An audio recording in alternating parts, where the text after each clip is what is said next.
네, 안녕하세요. 저희는 대전고등학교 국민건강지킴이 조이고 저는 2학년 서원경, 1학년 전혜원입니다.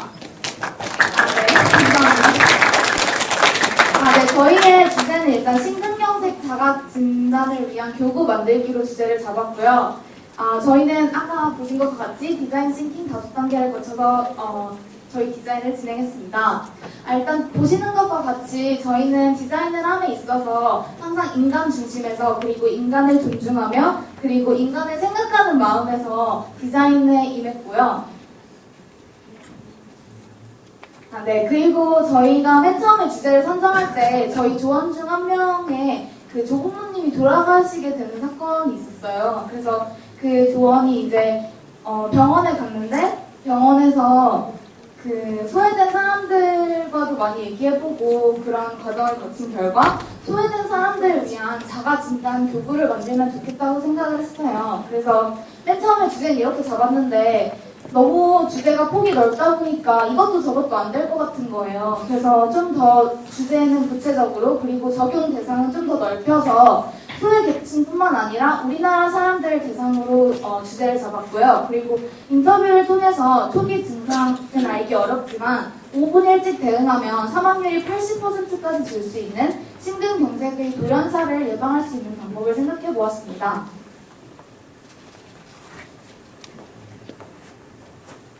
저희 팀에서는 3가지 인터뷰를 진행하였는데요. 먼저 사용자가 중요하죠. 그래서 저희는 사용자이신 시골에 사시는 할머니, 다음으로 전문가이신 의사 선생님, 마지막으로 심근경색 피해자 관련 사람 이렇게 3사람을 대상으로 하였습니다. 시골에 사시는 할머니와의 인터뷰를 통해서는 위암과 같은 경우에는 초기에 발견할 수 있어서 돌연사로 인한 사망의 비율이 작지만 그에 반해 심근경색은 돌연사로 인한 사망의 비율이 매우 컸어요. 다음으로 의사와의 인터뷰를 통해서는 심근경색이 우리나라 사망률의 1위로 매우 심각함을 알 수 있었고 특히 이 병은 초기에 발견해서 치료하는 것이 중요한데 실질적으로 그 병을 파악할 수 있는 사람은 매우 적다는 것을 알게 되었습니다. 따라서 저희는 심근경색 자가진단 교구의 필요성을 더욱 확신할 수 있었습니다. 마지막으로 심근경색 피해자 관련 사람과의 인터뷰인데요. 이 인터뷰를 통해서 자신의 가족이 심근경색으로 인해 목숨을 잃었음에도 불구하고 심근경색의 초기 증상, 대처법, 예방법 등 전문적인 정보를 전혀 모르고 있었습니다. 따라서 저희는 서비스에 대한 필요성을 알 수 있었고 이 교구를 제작함으로써 많은 사람들에게 도움을 줄 수 있다고 생각했습니다. 다음으로 빅바인 단계입니다. 이 자료를 보시면 심근경색의 비율이 OECD 국가 중 1위를 차지하고 심근경색으로 인한 국내 사망률이 1위입니다. 오늘날과 같이 과학기술이 상당한 발전한 시대임에도 불구하고 이 자료를 보시면 심근경색의 비율이 상당히 증가하고 있어요. 따라서 심근경색은 과학기술의 영향보다는 돌연사로 인한 사망이 큼을 알 수 있습니다. 따라서 저희 팀은 심근경색으로 인한 사망을 막기 위해 조기 진단은 필수적임을 알 수 있었습니다. 저희 팀에서 생각한 방안으로는 자가진단 수책자를 만들자, ARS 서비스를 실행하자, 지역 병원들을 조사하여 도움을 청하자, 마지막으로 우리나라에서 시행되고 있는 방안을 이용하자 이 4가지 방안을 생각해 보았습니다.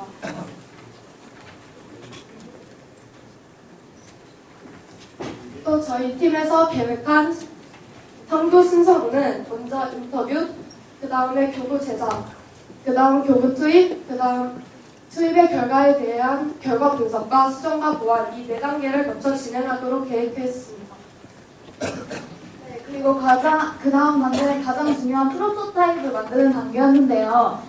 저희가 프로토타입을 만들음에 있어서 한 가지를 더 발견했어요. 그게 뭐였냐면 심근경색뿐만 아니라 뇌 관련 질환 사망률 1위인 뇌졸중에 대해서 발견을 했는데요. 일단 뇌졸중의 경우 암 다음에 사망률이 1위이고 그리고 한국 남성의 경우 세계 남성의 4위로 굉장히 심각한 수준이었고요. 그리고 뇌졸중 예방의 필요성을 많은 사람들이 느끼고 있었다는 것을 알 수 있었습니다. 그래서 저희는 심근경색과 뇌졸중 자가진단 교구를 만드는 것을 저희의 주제로 잡았습니다. 네. 일단은 저희가 프로토타입을 만들면 있어서 일단 사용자가 제일 중요하잖아요. 그래서 사용자 의견을 굉장히 많이 존중했는데 그러다 보니까 한 4-5번 정도를 바꾼 것 같아요. 그래서 일단 첫 번째 프로토타입의 경우에는 그냥 종이에다가 그런 교구 내용을 만들었는데 이것을 사용자들의 반응이 한눈에 들어오지 않아서 노인들에게 맞지 않다는 의견이 나왔고, 그리고 이것을 카드의 형식으로 만들면 어떨까 하는 생각을 했어요. 그래서 두 번째 프로토타입의 경우에는 카드로 만들어 봤는데요.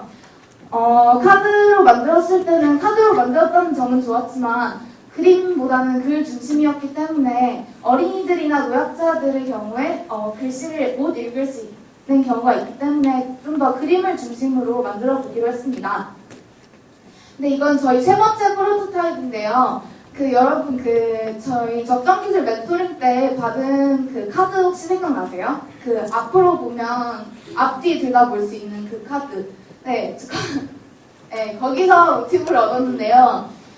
앞으로 보면 심근경색 자가진단 교구가 되고, 뒤로 보면 뇌졸중 자가진단 교구가 된다는 그런 카드예요. 그래서 카드 예를 들면 여기서 뇌졸중의 경우에 저희가 전문가와 인터뷰도 하고 자료 조사를 한 결과 핵심적인 4가지 증상을 얻을 수 있었어요. 그래서 저희는 그걸 FAST로 정리했어요.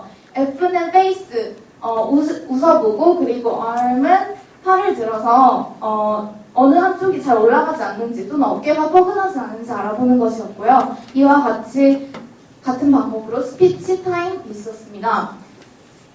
이것을 함에 있어서 저희는 최종적으로 개선된 점은 글보다는 그림 중심이었고, 그리고 좀 사람들의 반응의 경우는 종종 어려운 점이 있을 수 있어서 이것을 개선해보면 좋다고 생각을 했습니다. 그래서 보시는 것과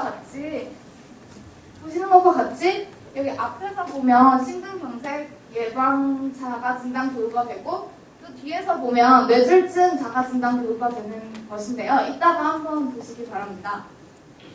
네, 그리고 저희가 사용자와 인터뷰를 했는데 하루에 한 번씩 할 수 있기 때문에 그런 심리적인 안정감을 얻을 수 있었고요. 그리고 참고로 이 사용자와 인터뷰는 가양동에 사시는 어떤 독거노인 분을 인터뷰한 것인데 그분이 심장 질환이 유전적으로 있다는 것을 알게 되었어요. 그래서 인터뷰를 했는데 심리적인 안정감, 그리고 3개를 모두 적용해본 결과 세 번째 프로토타입이 제일 중요하다는 것을 알게 되었고요.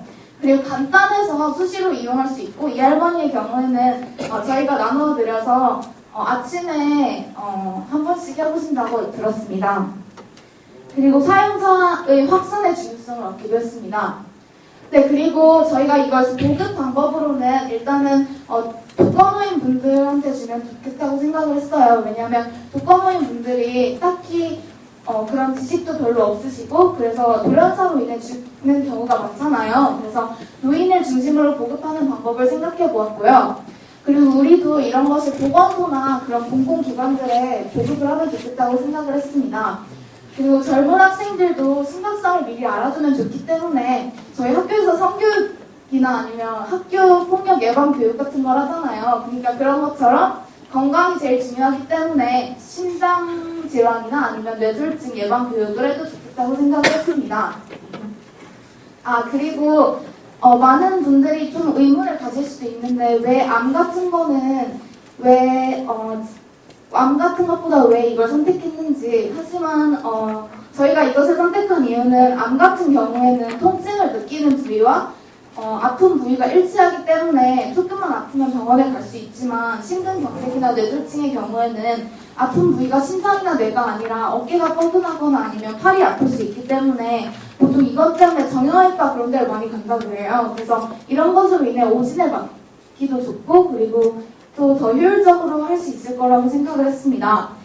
그리고 저희가 탐구를 마침에 있어서 저희 조원들의 꿈은 다 다르지만 인간 중심이라는 생각을 토대로 힘을 합쳐본 결과 못할 것 같았지만 나름대로의 결과를 얻어냈고 그리고 앞으로도 저희 꿈을 이룸에 있어서 이런 인간 중심이라는 생각을 토대로 열심히 한다면 보다 더 나은 결과를 얻을 수 있을 거라 생각했습니다. 감사합니다.